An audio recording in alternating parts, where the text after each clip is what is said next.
Écoutez-moi bien, parce que cette histoire, elle n'est pas comme les autres. Elle commence à Paris, oui, la ville lumière, mais pas dans les salons dorés qu'on imagine. Non, elle commence dans l'ombre, dans une petite pièce étouffante au fond d'un hôtel particulier de la rue Saint-Honoré, en l'an de grâce 1802. Le soleil de juillet tapait fort sur les toits, mais dans l'atelier de couture de la Maison du Bois, l'air était lourd, saturé de poussière de soie et de l'odeur âcre du fer chaud. C'est là qu'elle travaillait, notre héroïne. Elle s'appelait Élise. Elle était couturière, la meilleure de la maison, capable de transformer un simple rouleau de taffetas en une robe qui ferait pâlir d'envie l'épouse d'un général. Ses mains, voyez-vous, étaient un miracle. Elle bougeait vite, avec une précision que les machines de l'époque n'auraient jamais pu égaler. Mais ses mains, si douées, n'étaient pas libres. Élise était esclave. Amenée des îles, de la Martinique, quelques années plus tôt, elle appartenait corps et âme, d'après la loi et la volonté de l'homme qui la possédait, à Monsieur Dubois.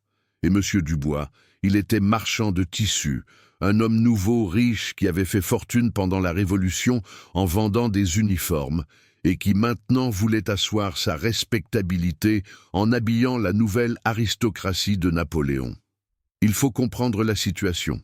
En 1802, la liberté, c'était un mot qu'on avait beaucoup crié, mais qu'on appliquait à géométrie variable. Napoléon venait de rétablir l'esclavage. Pour Élise, Paris n'était qu'une prison plus grande, avec de plus jolies façades. Elle ne parlait presque jamais. Ces mots, elle les gardait pour elle, cachés derrière ses lèvres serrées comme des points de couture invisibles. Son monde, c'était le bruit régulier de l'aiguille qui pique, le froissement du satin et la voix sèche de Madame Dubois, qui venait vérifier que le travail avançait assez vite pour le bal de la semaine prochaine. Madame Dubois, elle, ne voyait pas Élise. Elle voyait une paire de mains, elle voyait un outil. Élise, ces broderies, plus fines, on dirait du travail de paysanne, lançait Madame, en pinçant le tissu du bout des doigts, comme si le contact risquait de la souiller. Élise ne répondait qu'un simple « Oui, Madame ». Sa tête baissée. Elle savait que si elle levait les yeux, si elle montrait la moindre once de lassitude ou de rébellion, le fouet n'était peut-être pas là, comme dans les plantations. Mais la punition prendrait d'autres formes. Le froid en hiver, la faim, ou la vente pure et simple à un maître plus cruel. Sa seule échappatoire, c'était le fil. En cousant, elle pouvait s'imaginer ailleurs. Elle brodait des fleurs qui n'existaient pas dans les jardins parisiens, des oiseaux aux couleurs tropicales qu'elle se souvenait avoir vus sur l'île.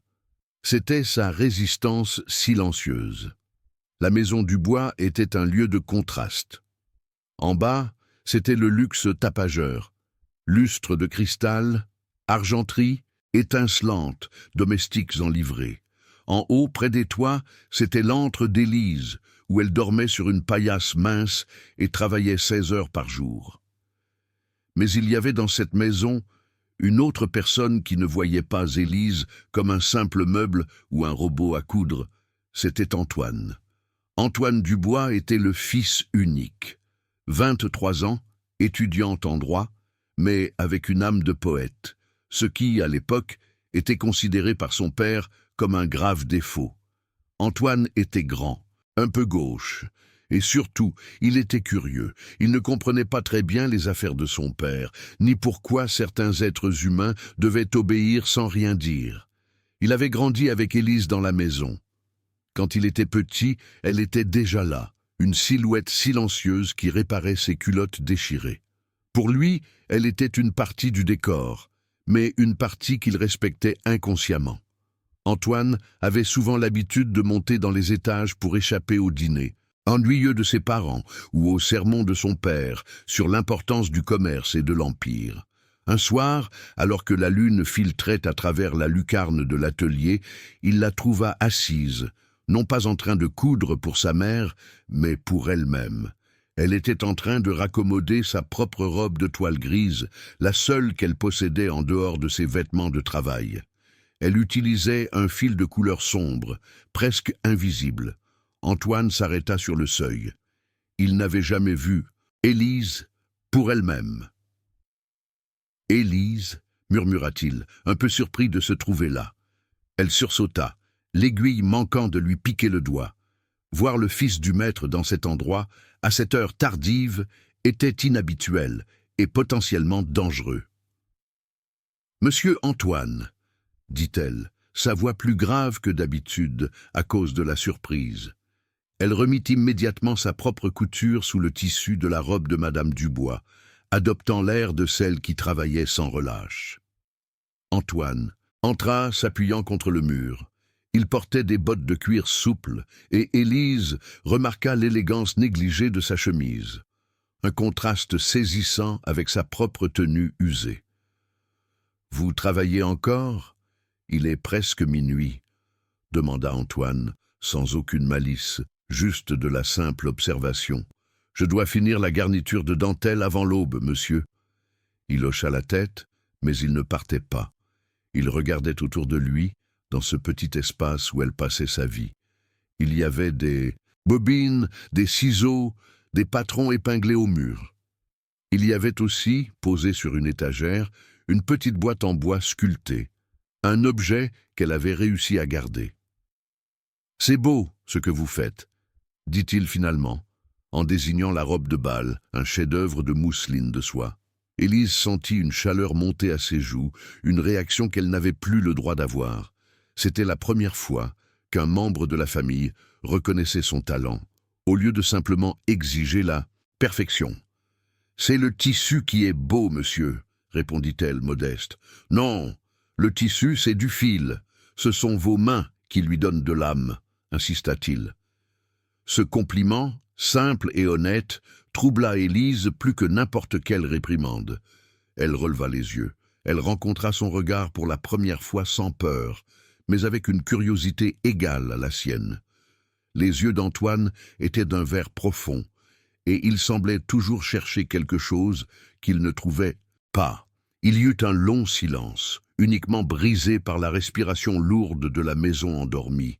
C'était un silence lourd de tout ce qui n'était pas dit, la différence de leur statut, l'injustice de sa condition, et la vérité qu'ils étaient deux jeunes gens coincés dans le même grand piège de la société parisienne. « Bonne nuit, Élise, » dit Antoine, rompant le charme. « Bonne nuit, monsieur Antoine. » Il s'en alla, et Élise se remit à coudre, mais l'aiguille tremblait légèrement.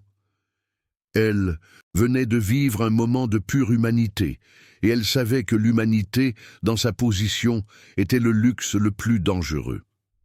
Ces rencontres silencieuses devinrent, sans qu'il ne se le dise, une habitude. Antoine continuait de monter dans les combles. Parfois, il lisait à voix basse un passage de Virgile ou de Rousseau sous prétexte de réviser ses leçons. Élise ne le regardait pas, mais elle écoutait. Ses mots, ses idées de liberté et de nature venaient contraster violemment avec la réalité de sa vie, mais ils nourrissaient son esprit. Monsieur Dubois, le père, était un homme d'une brutalité sourde, enveloppé de velours. Il ne frappait pas, mais il exerçait une pression constante, une domination économique et morale.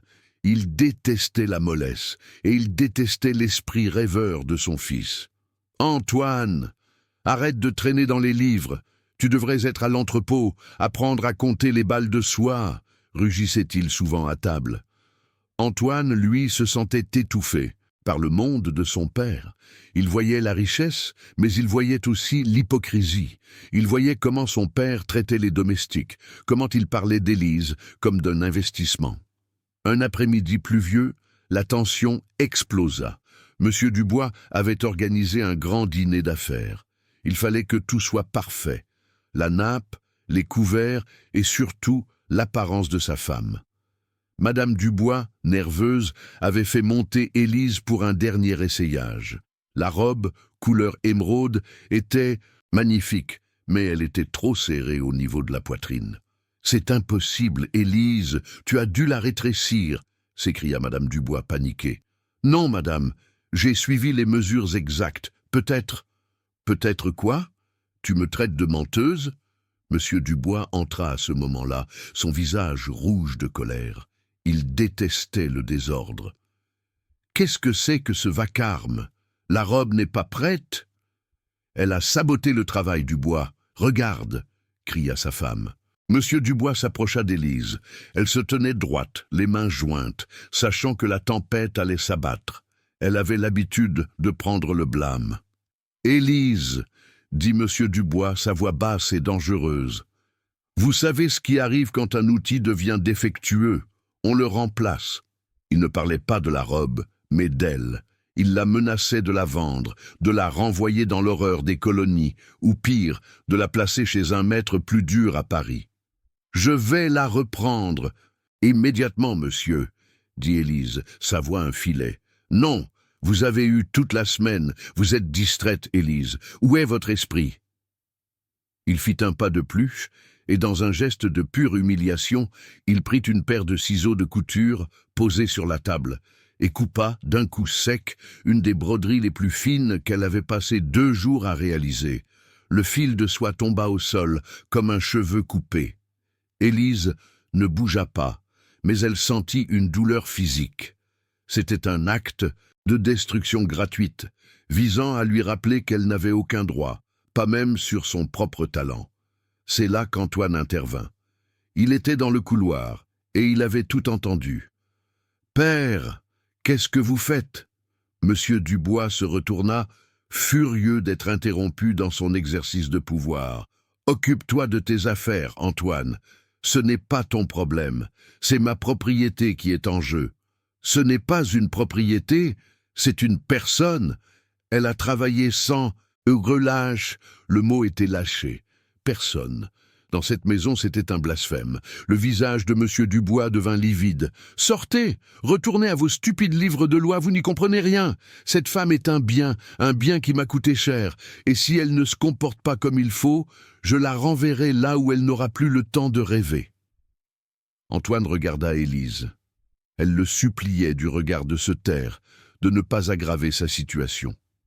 Mais Antoine était jeune et plein de l'idéalisme qu'il lisait dans ses traités. « La loi évolue, père, et votre cruauté... »« Assez !» hurla monsieur Dubois, levant la main. Il ne frappa pas son fils, mais l'intensité de sa colère fit reculer Antoine. « Si je vous entends encore une fois vous mêler de la gestion de cette maison, vous irez finir vos études à la campagne, loin de Paris et de mes affaires. » Antoine se tut, vaincu, mais ses yeux brûlaient de rage impuissante. Il jeta un dernier regard à Élise, un regard qui disait « Je suis désolé ». Élise comprit. Antoine était différent. Il voyait l'injustice. Mais il était aussi impuissant que n'importe qui d'autre face à l'autorité de son père. Après le départ d'Antoine, M. Dubois se calma, satisfait d'avoir réaffirmé son autorité. Il donna à Élise 2 heures pour réparer la broderie coupée. 2 heures pour un travail qui en prenait 10. Élise travailla toute la nuit, le cœur lourd. Elle sentait que l'incident avait changé quelque chose, d'irréversible. Antoine avait pris sa défense, et cela, dans la logique de la maison, était une trahison. La vie reprit son cours, mais une distance s'était installée entre le père et le fils, et entre Élise et le reste de la maison. Elle était désormais perçue comme un point de discorde, une menace. Quelques semaines plus tard, l'atmosphère à Paris devint étrange. On parlait de complots, d'anciens royalistes qui n'acceptaient pas l'Empire, de tensions politiques. M. Dubois, toujours, et très impliqué dans les cercles d'affaires proches du gouvernement, était nerveux. Il craignait que les tensions ne dégénèrent en une nouvelle période de chaos. Antoine, lui, semblait de plus en plus sombre. Il passait de longues heures dehors, sous prétexte d'étudier à la Sorbonne, mais Élise sentait qu'il y avait autre chose. Ses bottes étaient souvent boueuses, et il rentrait tard, l'air préoccupé. Un soir, alors qu'Élise était en train de repasser une chemise de nuit pour Madame Dubois, elle entendit des voix dans le grand salon, juste en dessous de sa chambre. La voix de M. Dubois était faible, presque paniquée. « Ils sont après lui, Antoine. Je vous l'avais dit de ne pas vous mêler de ces cercles. » Élise s'arrêta. Elle tendit l'oreille. « C'est une question de justice, père. Ces gens ont été trahis par l'Empire, » répondit Antoine, sa voix vibrante. « Justice. Vous parlez de justice, vous parlez de trahison, vous parlez comme un conspirateur. Si la police de Fouché vous attrape, je ne pourrai rien faire, vous finirez au cachot. » Élise comprit. Antoine n'était pas seulement un étudiant rêveur, il était impliqué dans des mouvements d'opposition, peut-être même des réseaux de conspirateurs. C'était incroyablement dangereux en 1802. La guillotine n'était plus en service permanent, mais les prisons étaient pleines. La semaine suivante, la nervosité monta encore d'un cran. Un homme avait été arrêté au café d'à côté. La rumeur disait qu'il était un ami d'Antoine.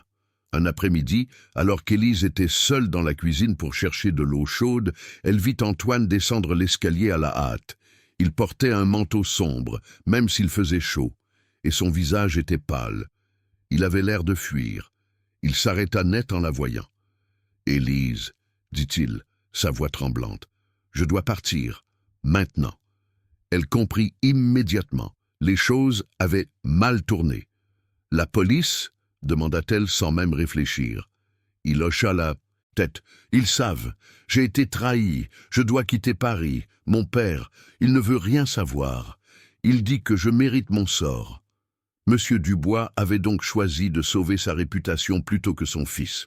Une cruauté typique de l'homme d'affaires, pensait Élise. « Où allez-vous » demanda-t-elle. « Je ne sais pas. Au sud, peut-être la Suisse. Mais je ne peux pas sortir par la porte de devant. Il surveille la rue. » Élise réfléchit rapidement. Elle connaissait cette maison mieux que quiconque.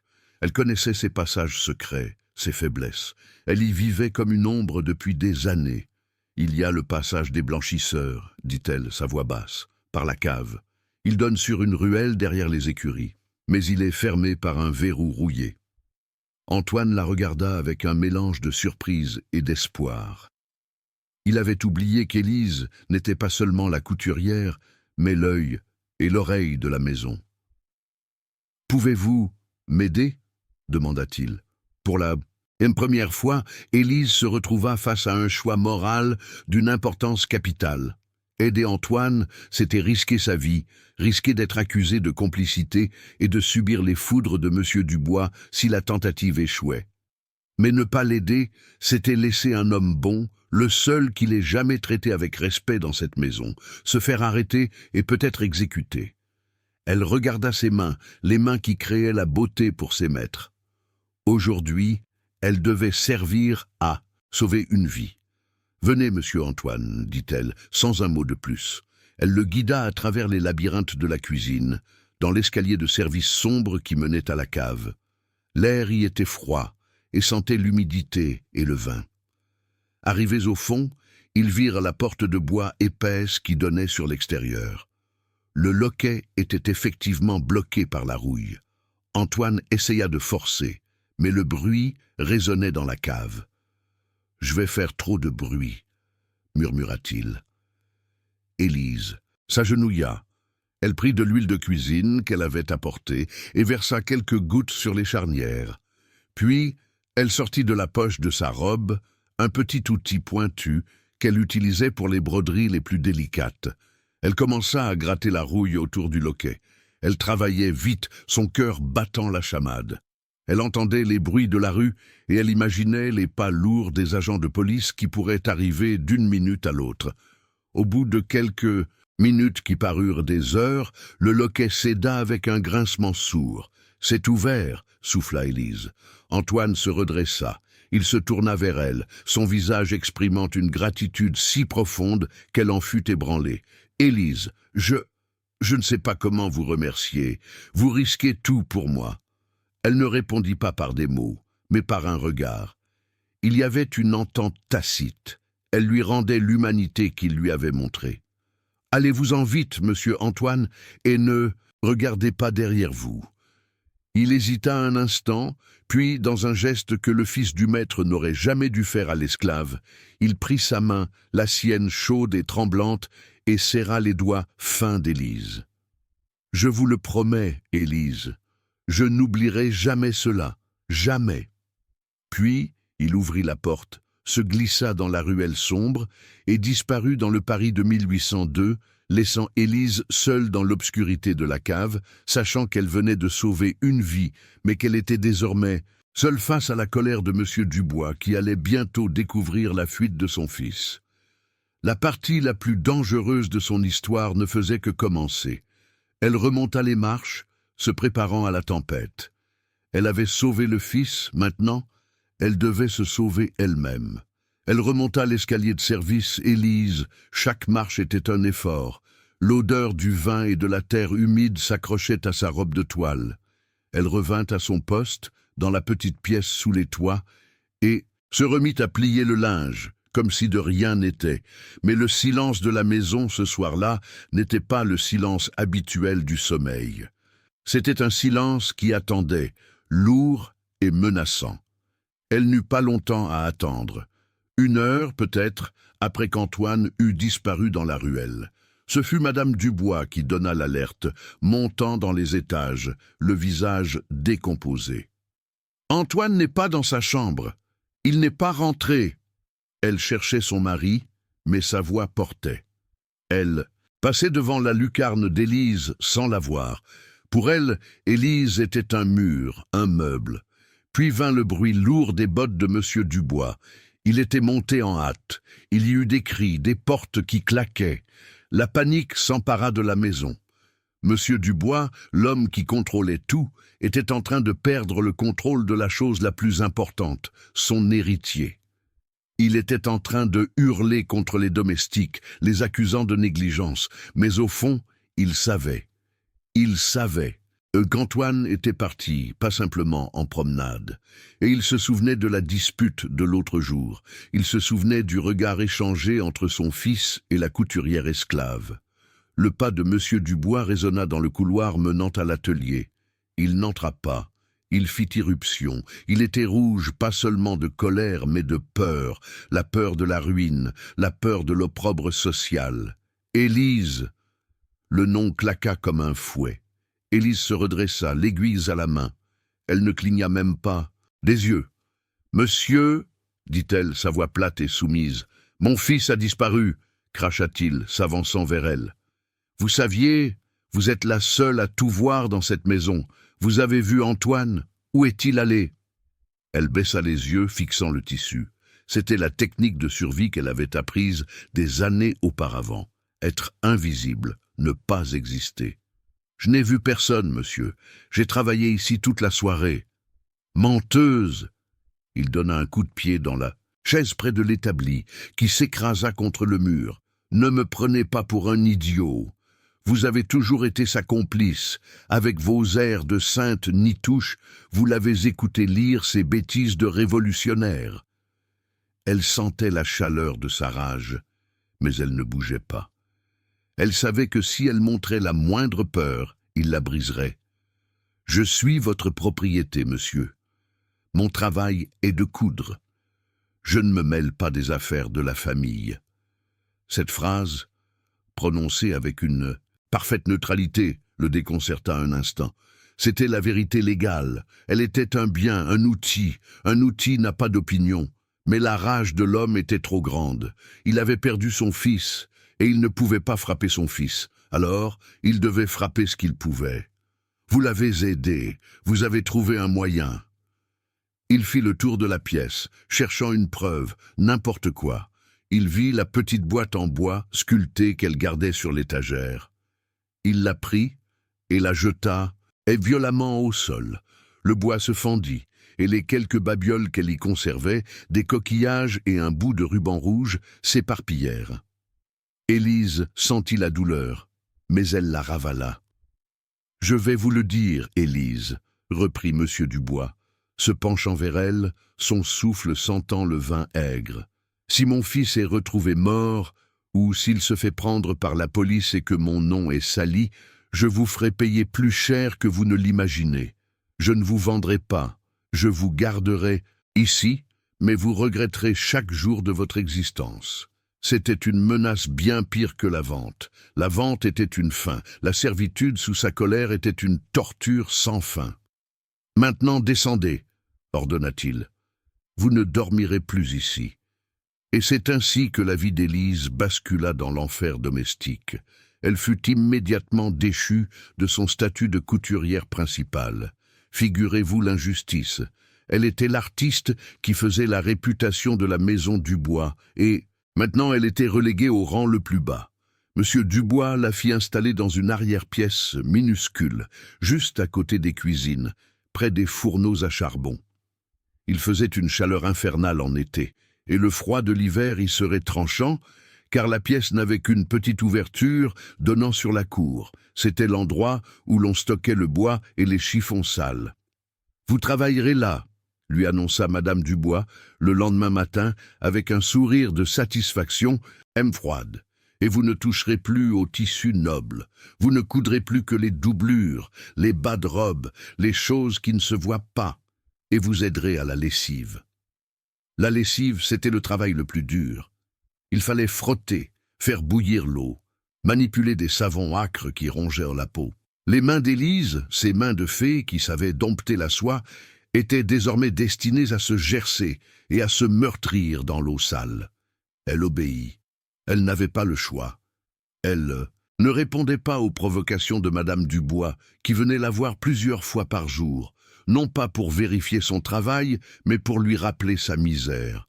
« Tu vois, Élise, ce qui arrive quand on est ingrat, » disait Madame Dubois, en se pinçant le nez à cause de l'odeur de la lessive. « Nous t'avions donné une chance et tu as trahi, tu as ruiné mon fils. » Élise gardait le silence. Elle frottait, elle cousait les ourlets grossiers, elle portait les lourds paniers de linge. Elle ne voyait plus la lumière du jour que par la petite ouverture de sa geôle.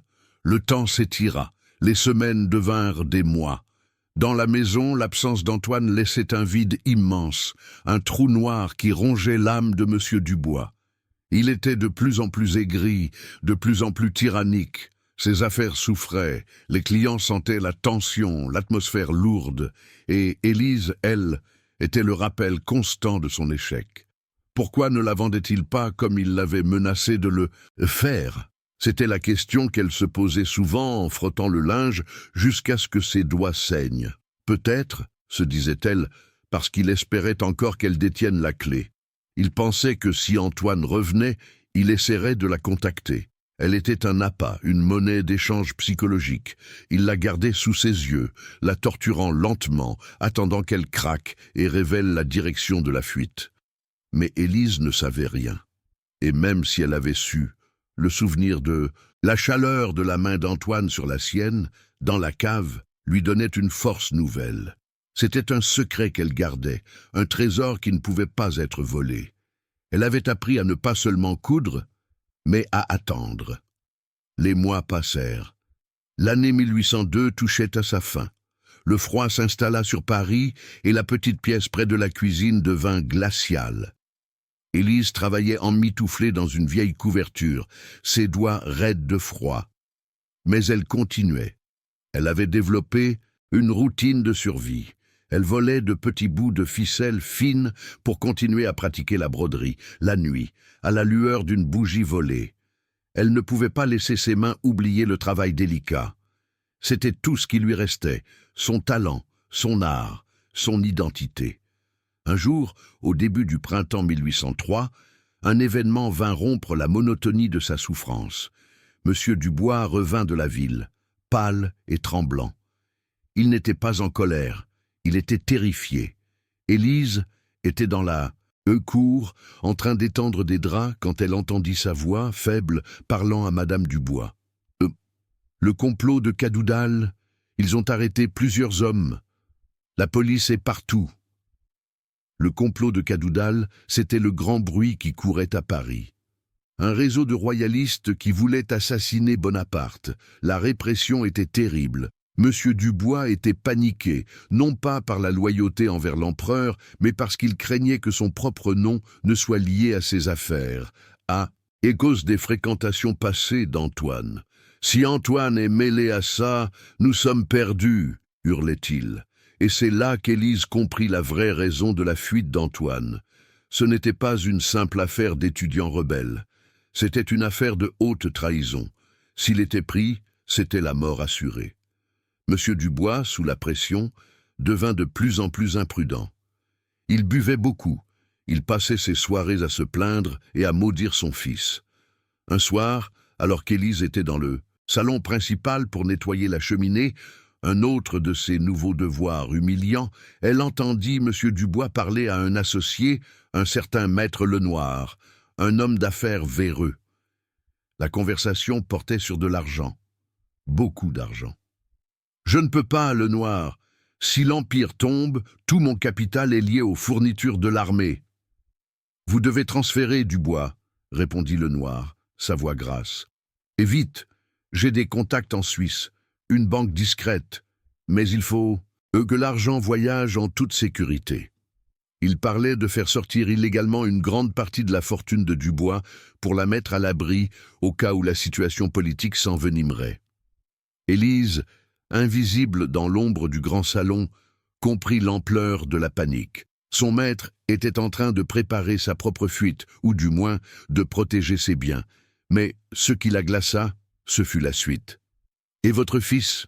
demanda Lenoir. « Avez-vous de ses nouvelles ?» Monsieur Dubois soupira lourdement. « Aucune.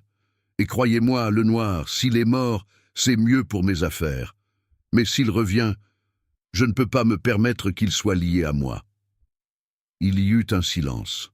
« Je dois faire un choix, » continua Dubois, sa voix devenant froide et calculatrice. « J'ai un plan. J'ai besoin d'envoyer un message très clair aux autorités, un gage de ma loyauté. » Élise sentit un frisson parcourir sa colonne vertébrale. Quel gage? La femme, l'esclave. Elle a aidé Antoine à s'échapper. Je le sais, je ne l'ai pas dénoncée car j'espérais qu'elle soit la clé. Mais maintenant, elle est un risque. Elle est la preuve que j'ai toléré la dissidence sous mon toit. Le cœur d'Élise s'arrêta. « Je vais la vendre, » dit M. Dubois, d'une voix sans émotion. « Mais pas à Paris. Je vais la vendre à un planteur qui part pour la Guyane, un endroit où elle ne pourra jamais revenir. Et je ferai passer le mot à Fouché. J'ai puni la trahison, même celle de ma propre maison. La Guyane, l'enfer sur terre, une colonie pénitentiaire où l'espérance de vie des esclaves ne dépassait pas quelques années. C'était la mort lente, mais certaine. Le contrat était déjà en cours. Monsieur Dubois avait trouvé un acheteur, un homme brutal et sans scrupules, qui partait dans 3 semaines. Élise resta immobile, le balai à la main, jusqu'à ce que les 2 hommes partent. Elle n'avait pas le temps de pleurer. Elle n'avait qu'une chose en tête, survivre. Elle était prisonnière. Mais elle avait entendu la date butoir, 3 semaines. Le temps était compté, elle devait s'échapper. Mais comment? Elle était surveillée jour et nuit, reléguée aux tâches les plus visibles et les plus épuisantes. Pendant les jours qui suivirent, Élise observa la maison avec une attention nouvelle. Elle ne cherchait plus de la beauté, mais des faiblesses. Elle notait les heures de ronde des quelques domestiques qui lui étaient hostiles, les moments où M. Dubois buvait trop, les serrures qui grinçaient. Il y avait un endroit où elle devait se rendre avant de partir, le bureau de M. Dubois. Elle savait qu'il y conservait tous les papiers importants, y compris l'acte qui faisait d'elle sa propriété.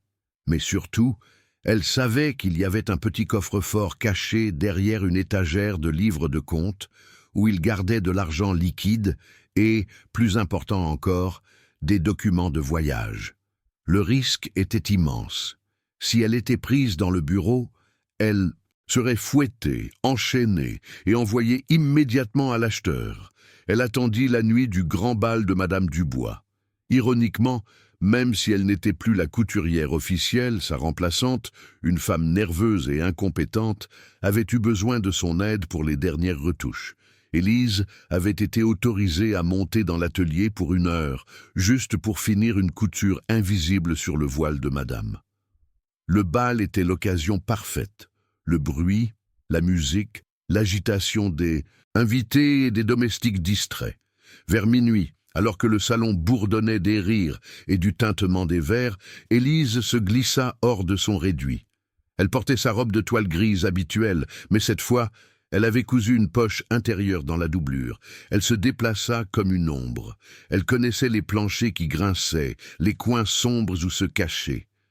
Elle atteignit le couloir du bureau. La porte était fermée, mais pas verrouillée.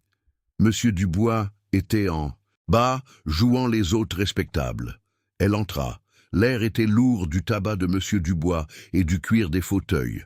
La seule lumière venait d'une petite lampe à huile sur le bureau. Elle se dirigea vers l'étagère et, se souvenant des gestes de Monsieur Dubois, tira sur le 3e volume des comptes de l'année précédente. L'étagère glissa, révélant le coffre-fort. C'était un petit modèle en fer, sécurisé par une serrure à chiffres. Élise n'avait pas la combinaison. Elle s'agenouilla, le cœur battant. Elle essaya de se souvenir. Monsieur Dubois prononçait la combinaison à voix haute, souvent après avoir trop bu, en plaisantant sur le secret. Quel était ce chiffre? Elle se souvint d'une conversation, il y a des mois, après un dîner d'affaires particulièrement réussi. Il avait dit à un invité « Mon secret, c'est l'année où j'ai fait ma première vraie fortune. » 1802. L'année du rétablissement de l'esclavage. L'année où il avait consolidé son pouvoir. Elle tourna le cadran 1, 8, 0, 2. Le mécanisme cliqueta. Le coffre s'ouvrit. À l'intérieur, il y avait des liasses de billets, des bijoux et des papiers. Elle prit les liasses de billets. Elle n'avait pas le droit de les prendre, mais elle savait qu'elle ne survivrait pas une semaine dans Paris sans argent. C'était la seule justice qu'elle pouvait s'accorder. Puis, elle chercha le document le plus important. Elle le trouva. Un petit rouleau de parchemin. L'acte de propriété d'Élise, la couturière, esclave. Elle le prit et, sans hésiter, le jeta dans le feu mourant de la cheminée. Le papier s'enflamma immédiatement, se recroquevillant, transformant son passé en cendres. Elle n'était plus la propriété de Dubois. Elle était une fugitive, mais elle était libre de ce papier. Elle chercha ensuite les documents de voyage. Il y avait des passeports, des laissez-passer. Elle trouva un ensemble de papiers vierges destinés à une employée de maison qui devait voyager en province. C'était sa chance. Elle pourrait y inscrire un faux nom. Mais alors qu'elle rangeait les papiers, sa main effleura un autre objet, caché sous les documents bancaires. C'était une lettre. Elle était scellée, mais l'écriture sur l'enveloppe la fit trembler. C'était l'écriture d'Antoine. La lettre était datée de 3 semaines plus tôt. Elle venait de Suisse. Monsieur Dubois n'avait pas dit la vérité. Il savait où était son fils. Élise déchira le sceau, oubliant tout danger. Antoine écrivait qu'il était en sécurité, mais qu'il était malade. Il décrivait sa vie d'exil, son corps affaibli par le froid et la peur, mais il écrivait aussi qu'il travaillait pour rembourser un ami qui l'avait aidé à fuir. Et surtout, il finissait par une phrase qui lui serra la gorge. « Dites à Élise, si vous la voyez, que je n'ai pas oublié sa gentillesse. Je reviendrai un jour pour payer ma dette d'honneur. » Il avait tenu sa promesse. Il pensait à elle. Élise réalisa la double trahison de Monsieur Dubois. Non, seulement il la vendait à l'enfer. Mais il retenait des nouvelles de son fils, le laissant croire qu'elle était toujours là, attendant. Il utilisait le souvenir d'Élise pour maintenir une pression psychologique sur Antoine, au cas où il reviendrait. Cette découverte lui donna la force d'achever sa tâche. Elle prit les faux papiers, glissa l'argent dans sa poche et remit le coffre-fort en place. Elle referma l'étagère. Elle quitta le bureau, l'âme légère malgré le danger imminent. Elle avait l'argent, la liberté symbolique de l'acte brûlé et surtout la preuve qu'Antoine était vivant et pensait à elle. Mais elle n'était pas encore sortie. Elle devait quitter la maison sans être vue. Elle se dirigea vers la cave, le chemin qu'elle avait déjà emprunté avec Antoine. Arrivée à l'escalier de service, elle croisa une femme de chambre, Marie, qui montait avec des serviettes. Marie la regarda, surprise. « Élise, que faites-vous ici? Vous devriez être dans votre réduit. » Le ton de Marie était hostile. Elle était jalouse du talent passé d'Élise. « Je cherchais un outil, » bégaya Élise. Marie plissa les yeux. « Vous avez l'air pâle. Et pourquoi êtes-vous en bas? Je vais le dire à madame. » Élise savait qu'elle ne pouvait pas la laisser faire. Elle ne pouvait pas se battre, elle ne pouvait pas faire de bruit. Elle se souvint d'une petite fiole que Madame Dubois utilisait pour parfumer ses robes, un mélange puissant de lavande et d'éther pour masquer les odeurs d'atelier. Élise l'avait dans sa poche car elle l'avait utilisé plus tôt. Dans un mouvement rapide, elle fit mine de trébucher et projeta le contenu de la fiole sur le visage de Marie. La femme de chambre poussa un cri étouffé, le parfum puissant la submergeant. Elle se mit à tousser, ses yeux pleins de larmes. Élise ne s'arrêta pas. Elle courut descendant l'escalier vers la cave. Elle atteignit la porte de la ruelle. Elle l'ouvrit juste assez pour se glisser dehors, sans bruit. Elle était dans la même ruelle sombre où Antoine avait disparu 1 an plus tôt. Elle était dehors. Elle était libre. Mais la liberté était un mot froid et lourd. Elle n'avait pas de nom, pas d'amis à Paris, et seulement l'argent volé à son ancien maître.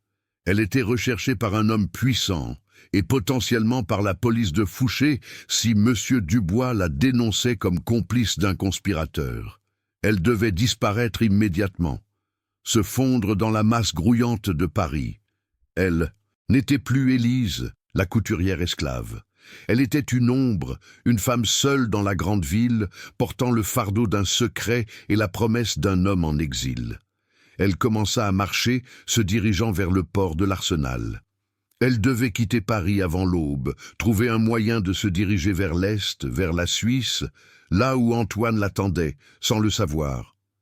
Elle avait sauvé son corps, maintenant elle devait sauver sa vie, et peut-être, un jour, tenir la promesse qu'elle avait, faite dans son cœur. Revoir Antoine. Elle commença à marcher, Élise, le cœur battant à tout rompre sous sa vieille robe de toile. Le bruit des calèches et des rires du bal s'estompait derrière elle, remplacé par le silence humide des ruelles. C'était la nuit, et Paris, la ville lumière, ne lui offrait que des ombres. Elle était libre, oui, mais cette liberté avait le goût amer de la fuite. Elle n'avait pas le temps de se réjouir. Elle entendait déjà dans son esprit les hurlements de Monsieur Dubois quand il découvrirait le coffre vide et les papiers brûlés, et surtout quand Marie, la femme de chambre, les yeux encore pleins des larmes de l'éther, raconterait qu'Élise était là, dans les escaliers de service, juste avant sa disparition. Elle se dirigea vers la Seine, vers le port de l'Arsenal. C'était là que les péniches et les bateaux de transport partaient vers l'Est, vers la Bourgogne, puis vers la Suisse.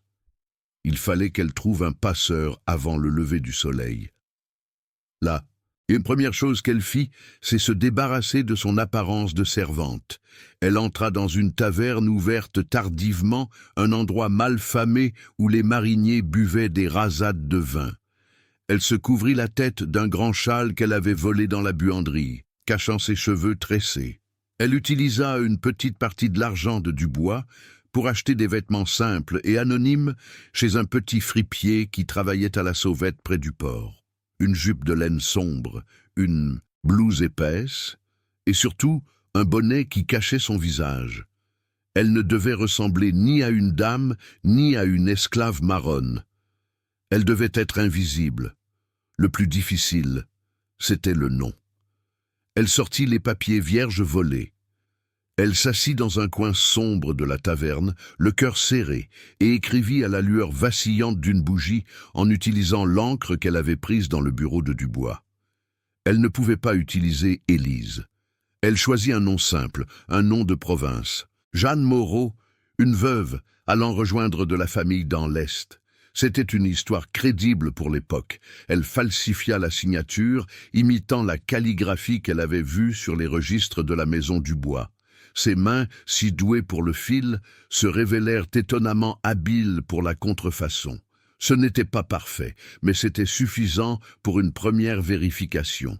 Elle trouva un capitaine de péniche, un homme bourru et silencieux qui transportait du charbon et du vin vers Dijon. Il demandait un prix exorbitant pour la faire voyager cachée parmi les sacs de toile. Élise n'eut pas le choix.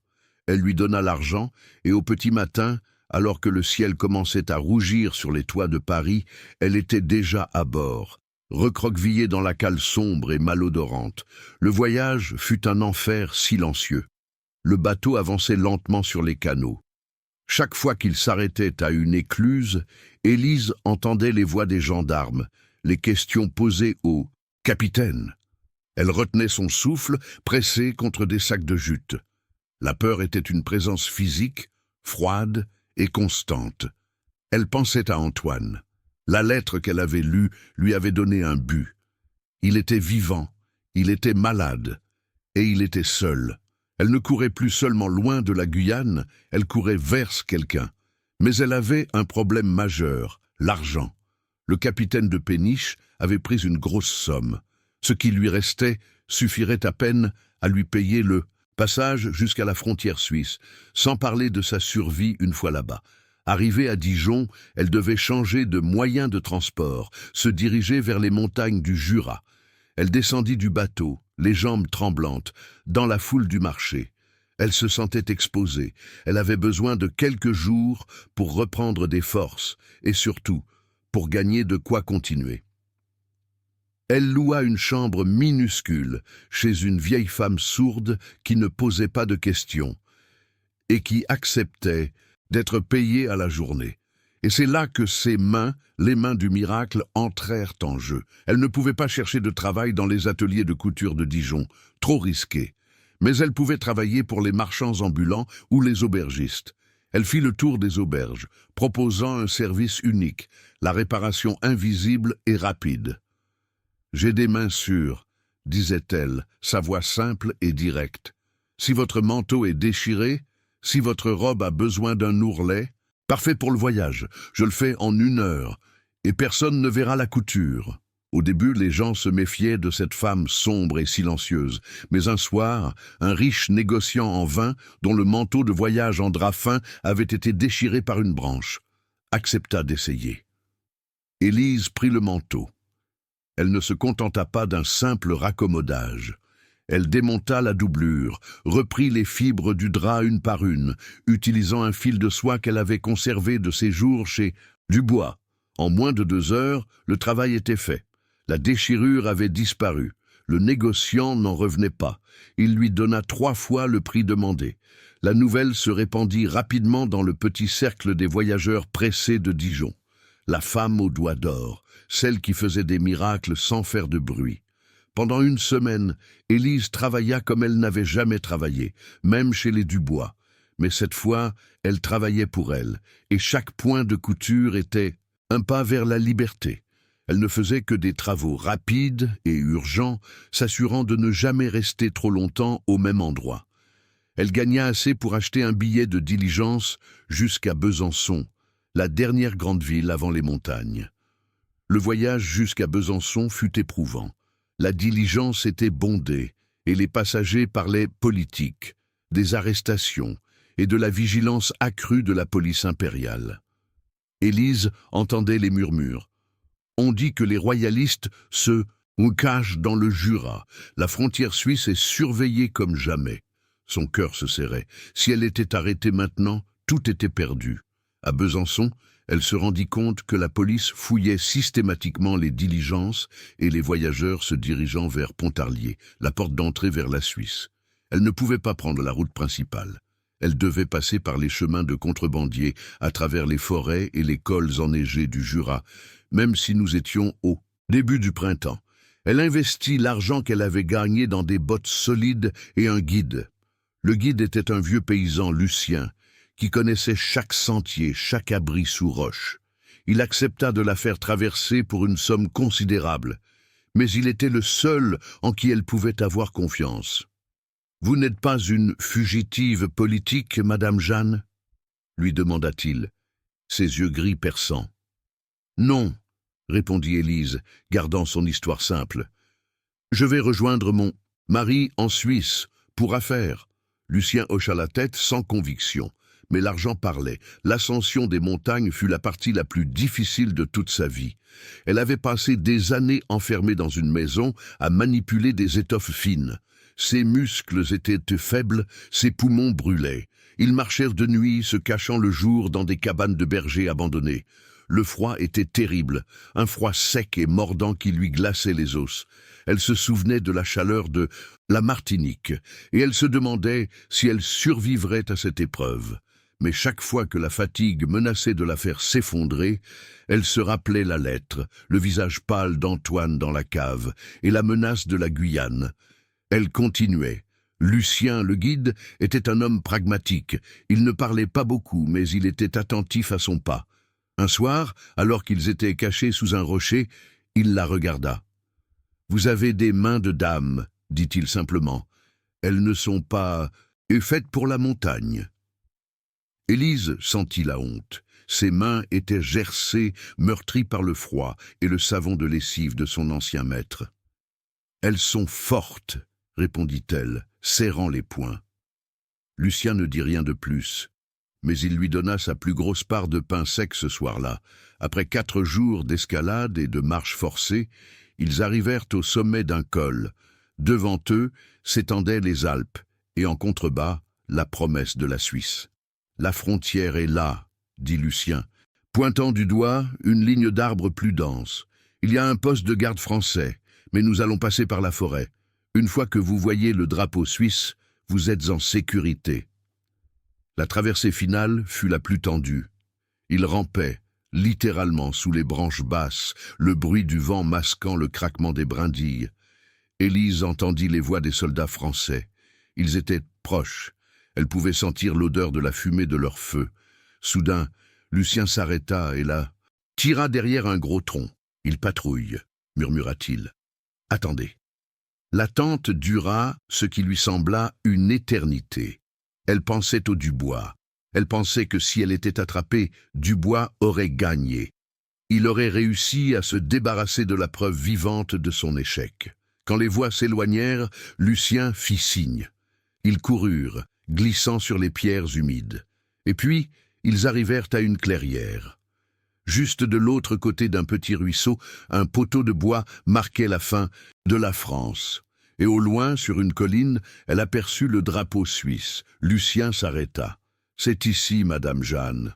Je ne peux pas aller plus loin. » Élise lui donna le reste de l'argent convenu, plus une petite prime pour son courage. « Merci, Lucien.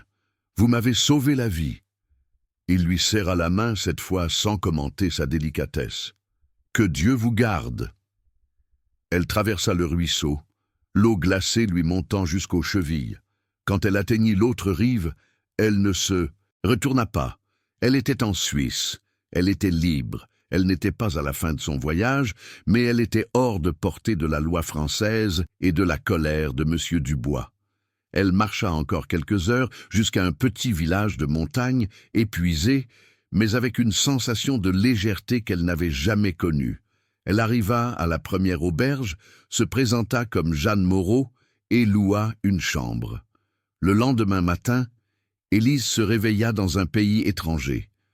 L'air était pur, le ciel bleu. Pour la première fois depuis des années, elle n'entendait pas les ordres de Madame Dubois, ni le bruit lourd des pas de son maître. Mais elle n'avait pas de temps à perdre.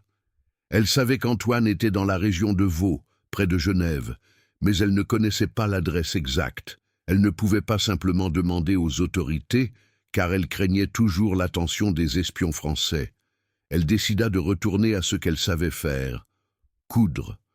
Mais cette fois, elle ne serait pas une couturière anonyme. Elle devait utiliser son talent pour trouver Antoine. Elle se rendit à Lausanne, une ville plus grande, réputée pour ses contacts avec les exilés français. Elle se présenta dans une boutique de tissus, demandant du travail. La propriétaire, une femme austère nommée Madame Perret, la regarda avec scepticisme. « Vous avez l'air d'avoir fait un long voyage, ma fille. Et vos mains ?» Élise sourit, un sourire mince et rare. « Mes mains sont mon seul et au passeport, madame, donnez-moi un travail, un seul. Si je ne le fais pas parfaitement, je pars sans un sou. » Madame Perret, intriguée, lui donna une tâche simple, la réparation d'un voile de mariée en dentelle ancienne. Un travail d'une délicatesse extrême. Élise s'assit. Elle prit l'aiguille. L'odeur de la soie et du lin la ramena un instant à Paris, mais cette fois, elle était celle qui contrôlait le fil. Elle travailla avec la précision d'un horloger suisse. Quand elle rendit le voile, la déchirure était non seulement invisible, mais le point de couture renforçait l'ancienne dentelle. Madame Perret fut stupéfaite. Elle n'avait jamais vu un tel talent. « Qui êtes-vous » demanda-t-elle, oubliant sa réserve. « Je suis Jeanne Moreau, et je cherche du travail », répondit Élise. Madame Perret l'engagea immédiatement. Élise devint rapidement la pièce maîtresse de l'atelier. Elle travaillait vite et bien, et les clients affluaient. Elle ne parlait jamais de son passé, mais elle écoutait. Lausanne était pleine d'exilés politiques et de réfugiés. Les conversations tournaient souvent autour des complots de Paris et des Français qui avaient fui l'Empire. Élise, tout en cousant des robes pour les dames suisses, tendait l'oreille. Elle cherchait un nom, Antoine Dubois. Elle travailla ainsi pendant plusieurs semaines, accumulant un petit pécule. Elle se sentait forte, indépendante. Elle avait transformé l'outil de son esclavage en instrument de sa liberté. Un après-midi, alors qu'elle prenait le thé avec Madame Perret, celle-ci mentionna un client. « Ah, les Français, ils sont si compliqués. J'ai une cliente, Madame de Valois, dont le mari est exilé. Elle a besoin de robes simples, car ils vivent modestement, mais elle est très exigeante. »« Où vivent-ils » demanda Élise, essayant de paraître simplement curieuse. « Dans une petite maison, pas très loin de Vevey. Ils ont un petit cercle d'amis, tous des jeunes hommes qui ont fui l'empereur. Je crois qu'il y a un certain Dubois parmi eux. Un étudiant, je crois. » Le cœur d'Élise fit un bond. Dubois. Antoine. Elle ne montra rien. Elle continua de boire son thé, sa main serrant la tasse. « Dubois, c'est un nom commun, » dit-elle calmement. « Oui, mais celui-là est le fils d'un grand marchand de tissus de Paris. On dit qu'il a eu des ennuis à cause de ses idées. » C'était lui. Elle était si proche. « Je peux m'occuper des robes de Madame de Valois, » proposa Élise, sa voix étonnamment stable. « Je peux aller prendre les mesures moi-même. Il est important de bien ajuster les corsages. » Madame Perret accepta, soulagée de confier cette tâche délicate à sa meilleure employée. Le lendemain, Élise se prépara. Elle portait ses vêtements de voyage simples, ses faux papiers dans la doublure. Elle ne prenait pas de risques.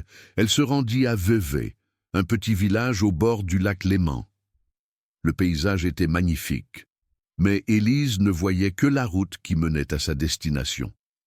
La maison de Madame de Valois était modeste, située sur une colline, avec vue sur le lac. Élise frappa à la porte, son cœur battant la cadence de l'aiguille la plus rapide. Une domestique ouvrit. « Vous êtes la couturière ? Entrez, Madame de Valois vous attend. » Elle entra dans un petit salon.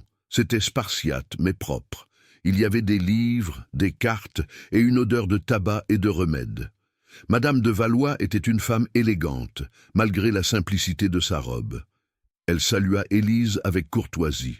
« Et merci d'être venue, Jeanne. Ces couturières suisses ne comprennent rien à la coupe parisienne. » Élise sourit poliment. Elle commença à prendre les mesures, mais ses yeux cherchaient l'autre pièce, la pièce où l'odeur de remède était la plus forte. « Je crois comprendre que votre cercle d'amis comprend quelques compatriotes, » dit Élise, comme une conversation anodine. « Oui, des pauvres airs, tous victimes de l'empereur, » répondit Madame de Valois. « L'un d'eux est un jeune homme, charmant, Antoine Dubois. Il est malheureusement très malade. La fuite dans le froid l'a brisé. »« Est-il ici ?» demanda Élise, sa voix à peine un murmure. « Il est dans la chambre d'à côté. Il est faible, mais il se remet doucement. Il a eu une fièvre terrible. » Élise termina les mesures. Elle devait le voir. Elle ne pouvait pas repartir sans savoir s'il allait bien. « Madame de Valois, » dit Élise, se redressant. « J'ai une petite fiole d'un remède de grand-mère pour la fièvre, à base de plantes des îles. Je l'ai toujours sur moi. Si je pouvais juste lui donner quelques gouttes, cela pourrait l'aider. » Madame de Valois hésita. Les Français exilés se méfiaient de tout le monde. « Êtes-vous une guérisseuse ? » « Je suis une couturière qui sait que la santé est la première des richesses, » répondit Élise, avec une conviction totale. Attendrie par l'offre, madame de Valois accepta. Très bien, mais soyez brève. Il dort beaucoup. Élise entra dans la chambre. L'air y était lourd et chaud. Les rideaux étaient tirés. Antoine était allongé sur un lit simple. Il était terriblement pâle, les traits tirés. Il avait maigri, et ses cheveux sombres étaient en bataille sur l'oreiller. Il n'avait plus l'air du fils du maître arrogant, mais d'un jeune homme vulnérable et souffrant. Elle s'approcha doucement. Elle ne pouvait pas le réveiller. Elle regarda ce visage qu'elle n'avait vu qu'à la lueur des bougies, un visage qu'elle avait risqué sa vie pour sauver. Elle s'agenouilla près du lit.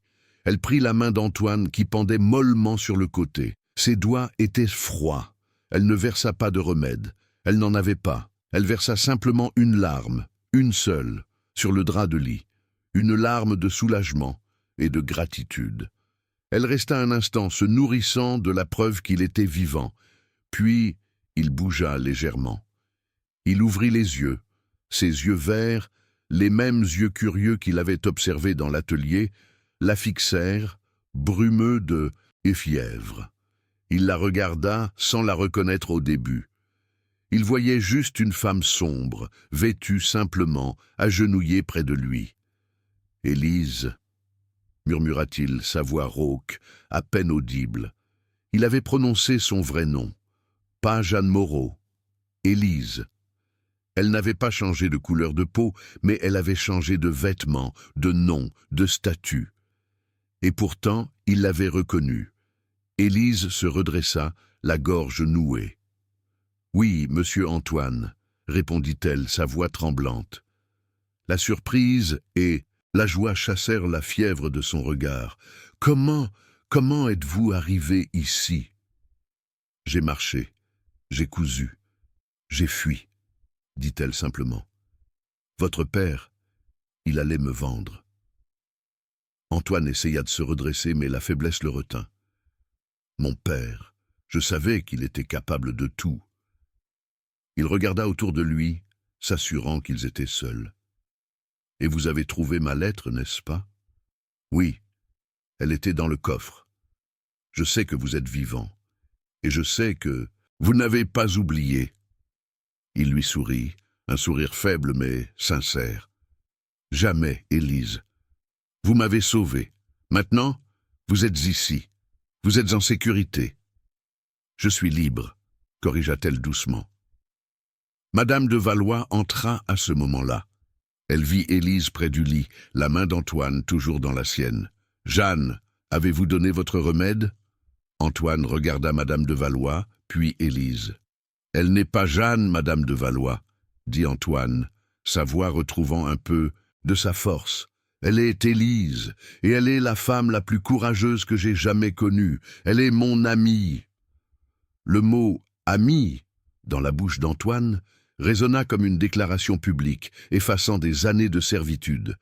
Madame de Valois, comprenant l'intensité de la situation, se retira avec discrétion. Élise se tint là, près du lit d'Antoine. Elle avait traversé la France, l'école glacée, la peur de la police, pour arriver à cet instant. Elle avait sauvé son corps, et en chemin, elle avait sauvé son âme. « Je dois repartir, monsieur Antoine. Je ne peux pas rester ici. Je suis censée prendre les mesures, » dit-elle, reprenant son rôle de Jeanne Moreau. « Mais je reviendrai. »« Non, » dit Antoine, la retenant par la main. « Vous ne repartez pas. Vous êtes en sécurité ici, avec moi. Nous sommes tous des réfugiés ici. Vous n'avez plus à vous cacher. » Il la regarda dans les yeux. « Et ne m'appelez plus monsieur Antoine. Mon nom est Antoine. » Élise hocha la tête, les larmes aux yeux.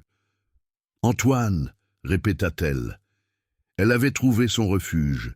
Elle avait trouvé l'homme qu'elle avait sauvé. Mais elle savait que leur histoire ne faisait que commencer. Elle était une esclave qui avait épousé la liberté, et il était un fils de maître déchu. Leur avenir en Suisse était incertain, mais ils étaient ensemble, unis par un secret et une dette d'honneur. La suite de l'histoire, voyez-vous, n'est plus l'histoire d'une fuite, mais l'histoire d'une construction. Comment deux êtres que tout séparait allaient-ils faire pour survivre, ensemble, dans un monde qui ne les avait jamais acceptés?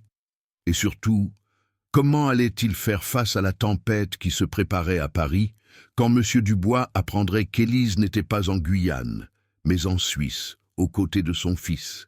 La vengeance de Dubois serait terrible, et elle ne tarderait pas à les rattraper. Élise ne repartit pas. Antoine insista, ses yeux verts retrouvant leur éclat, non plus par la force de la fièvre, mais par la force de l'émotion. Ils étaient deux moitiés qui se rejoignaient enfin, unis par la vérité et la fuite. Madame de Valois, comprenant l'importance de ce lien, les aida. Elle donna à Élise le nom de secrétaire personnel d'Antoine, ce qui lui permettait de rester dans la maison sans éveiller les soupçons des voisins. Élise devint le pilier de leur petite existence. Antoine était un intellectuel, un homme d'idées, mais il était maladroit dans les affaires de la vie, quotidienne. Élise, elle, était pratique. Elle continua de coudre pour Madame Perret à Lausanne, mais elle le faisait désormais avec la fierté d'une femme libre. L'argent qu'elle gagnait était leur argent. Elle était la pourvoyeuse, l'artiste qui assurait leur pain. Antoine, quant à lui, retrouvait peu à peu ses forces. Il passait ses journées à lire et à écrire, non plus des poèmes, mais des traités sur la justice et le droit. Il travaillait sur un document qui exposerait les abus de l'Empire. Mais la paix était fragile. À Paris, la fureur de M. Dubois avait atteint des sommets. Imaginez la scène. Le riche marchand, découvrant le coffre vide, l'acte de propriété réduit en cendres dans l'âtre de la cheminée, et apprenant par la femme de chambre Marie que la sauvage avait disparu par le passage de la cave, le même chemin qu'Antoine. Il comprit tout. Élise n'était pas seulement une fugitive, elle était l'architecte de sa propre liberté et la complice de son fils. La vente à la Guyane était annulée, mais la honte et la rage de Dubois étaient immenses. Il ne pouvait pas se permettre que le bruit court. Il fit taire Marie et les autres domestiques à coups de menaces et d'argent. Mais il ne pouvait pas se taire lui-même. Il avait de l'argent en Suisse et il avait des contacts. Il envoya un homme, un ancien clerc de notaire véreux, nommé Bertrand, qui avait l'habitude de gérer les affaires les plus sales de Dubois. Sa mission était simple. Retrouver Antoine, le ramener par la force si nécessaire, et surtout retrouver Élise pour la ramener en France où elle ferait face à la justice impériale pour vol et complicité de trahison. Bertrand arriva à Lausanne quelques semaines plus tard. Il était discret, mais il posait trop de questions. Les exilés qui se serraient les coudes le repérèrent rapidement. Un soir, Madame de Valois revint de Lausanne, le visage grave. « Antoine, Élise, dit-elle, j'ai des nouvelles. Un homme de Paris. Il me cherche un jeune homme malade et une couturière qui n'a pas l'air d'ici. Il est l'homme de votre père, Antoine. » La panique aurait pu les submerger, mais Élise ne trembla pas. Elle avait déjà traversé des montagnes et la mort. Cet homme de loi ne l'effrayait pas. « Il doit y avoir une solution, » dit Antoine, serrant la main d'Élise. « Il ne peut pas nous toucher ici, en Suisse, mais si nous restons trop longtemps, il trouvera un moyen de nous faire enlever ou de nous discréditer. » C'est là que le génie d'Antoine, nourri par ses études de droit et l'intelligence pratique d'Élise, se combinèrent. « Il y a la lettre, » dit Élise. « La lettre que vous avez envoyée à votre père. Il ne l'a jamais envoyée. Il l'a cachée pour vous maintenir sous sa coupe psychologique. Et il y a l'argent, » ajouta Antoine, « les fonds qu'il a transférés illégalement. Le gouvernement français n'aime pas que l'on sorte des capitaux du pays, surtout en cette période de guerre et de complot. Mon père est en train de se préparer à une trahison financière et politique. » Ils avaient leurs armes. Antoine, aidé par Élise, écrivit une missive. Ce n'était pas une supplique. C'était une menace légale, froide et implacable. La lettre était adressée à M. Dubois, mais elle était rédigée de manière à pouvoir être envoyée à la police de Fouché en cas de non-respect. « Père, » écrivait Antoine, sa main ferme sur le papier, Je suis au courant de vos manœuvres financières illégales en Suisse. Je sais que vous avez tenté de transférer une grande partie de la fortune de la famille pour éviter les impôts et les risques politiques. Je sais aussi que vous avez retenu ma lettre à Élise et que vous avez planifié sa vente à la Guyane pour vous couvrir aux yeux du gouvernement. La lettre continuait, exposant les détails du transfert de fonds que Dubois avait discuté avec Maître Lenoir, des détails qu'Élise avait mémorisés dans l'ombre du salon. Si vous tentez de nous faire enlever ou si vous continuez à menacer Élise, tous ces documents seront immédiatement transmis aux autorités françaises, y compris la preuve que vous avez dissimulé la fuite d'un conspirateur pour protéger vos affaires. Vous perdrez non seulement votre réputation, mais aussi votre fortune. La condition était simple. Vous devez nous laisser vivre en paix. De plus, pour garantir qu'Élise ne puisse jamais être poursuivie sous la loi française pour vol ou marronnage, vous signerez un acte d'affranchissement, un document légal, daté d'avant sa fuite, la déclarant libre. Cet acte sera envoyé à Maître Lenoir et nous en conserverons une copie. C'était un coup de maître. Dubois ne pouvait pas se permettre d'être exposé. Sa fortune dépendait de sa proximité avec le régime. Ils envoyèrent la lettre à Paris par le biais d'un passeur de confiance, avec l'instruction de la remettre personnellement à Monsieur Dubois. L'attente fut terrible. Chaque jour apportait son lot d'inquiétude. Puis, une semaine plus tard, la réponse arriva. Elle n'était pas signée par Dubois, mais par son notaire, un homme tremblant qui exécutait les ordres de son maître. La lettre était brève. Elle confirmait que M. Dubois acceptait les conditions. Il ne pouvait pas faire autrement. Le risque était trop grand. Joint à la lettre, il y avait le document le plus important de tous, un acte d'affranchissement officiel, antidaté de 6 mois, signant la liberté d'Élise. Légalement, Élise n'avait pas fui. Elle avait quitté le service de son employeur en tant que femme libre après avoir été affranchie. Le vol de l'argent et la complicité de fuite devenaient une simple dispute domestique, politiquement inoffensive pour Dubois. Quand Élise lut le mot « libre » écrit sur le parchemin, ses mains tremblèrent. Ce n'était pas le papier brûlé, c'était la reconnaissance officielle, la fin de l'ombre. Antoine la regarda, les yeux brillants. « C'est fini, Élise. Vous êtes libre. »« Nous sommes libres, » répondit-elle, le corrigeant une fois de plus. Monsieur Dubois était vaincu. Il avait choisi sa fortune plutôt que sa vengeance. Il ne verrait plus jamais son fils, mais il sauverait son entreprise. La vie reprit son cours en Suisse, mais avec une nouvelle assurance. Antoine et Élise, désormais affranchis de la peur et de la loi de Dubois, purent enfin construire leur avenir. Antoine, n'ayant plus le poids de l'héritage familial sur ses épaules, se consacra à l'enseignement et à l'écriture. Il devint un intellectuel respecté dans le cercle des réfugiés. Ses écrits sur le droit et la justice portaient l'empreinte de son expérience personnelle. Et Élise, elle quitta l'atelier de Madame Perret. Avec l'argent qu'elle avait conservé, plus le pécule qu'elle avait gagné, elle ouvrit son propre petit atelier de couture à Vevey. Elle ne travaillait plus la soie pour l'ostentation, mais pour la beauté pure. Elle créait des robes simples, élégantes, souvent pour les femmes des exilés, des femmes qui, comme elle, avaient dû recommencer leur vie. Elle ne se faisait plus appeler Jeanne Moreau, elle était Élise, et son talent était connu. Les dames de Lausanne et de Genève se pressaient pour avoir une robe de la couturière de Vevey, dont la main était si précise et le goût si sûr. Et puis, vint le jour qui scella leur histoire. Antoine, complètement rétabli, se tint devant Élise. Il n'était plus le jeune étudiant rêveur, mais un homme mûr, marqué par l'exil et la maladie. « Élise, dit-il, prenant ses mains qui avaient sauvé sa vie et assuré leur survie. Je vous ai fait une promesse, il y a longtemps, dans l'obscurité de la cave. Je vous devais une dette d'honneur. » Elle sourit. « La dette est payée, Antoine. Nous sommes quittes. » « Non, insista-t-il. La dette est payée, mais mon cœur n'est pas satisfait.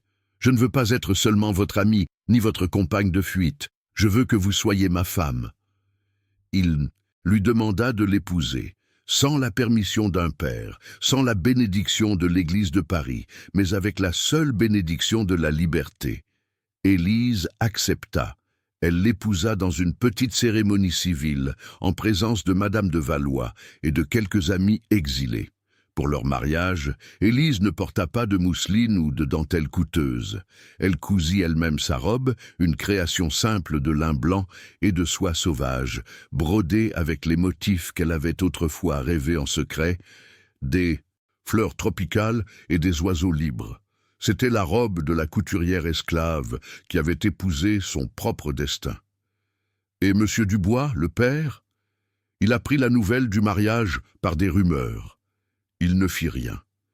Il était trop occupé à sauver sa fortune des griffes de l'Empire. Il resta à Paris, riche mais seul, hanté par le silence de son fils et l'absence de la femme qu'il avait cru posséder. Madame Dubois, elle, se plaignait amèrement des coutures grossières de la nouvelle couturière et de la solitude de sa maison. Élise et Antoine Dubois restèrent en Suisse. Ils eurent une vie simple, mais riche d'amour et de respect mutuel. Leur histoire devint une légende murmurée dans la communauté des exilés. L'histoire de la couturière qui avait sauvé le fils du maître et qui avait gagné sa liberté par la force de son esprit et la précision de son aiguille. Et c'est ainsi que, loin du faste trompeur de Paris, Élise trouva enfin le seul luxe qui vaille la peine d'être possédé. La liberté cousue fil à fil, main dans la main avec l'homme qu'elle aimait. Une histoire qui nous rappelle, mes amis, que même dans l'ombre la plus profonde, le talent, le courage et un seul acte de gentillesse peuvent changer le destin d'une vie et faire d'une esclave l'épouse d'un homme libre. Ils vécurent libres et c'est tout ce qui compte.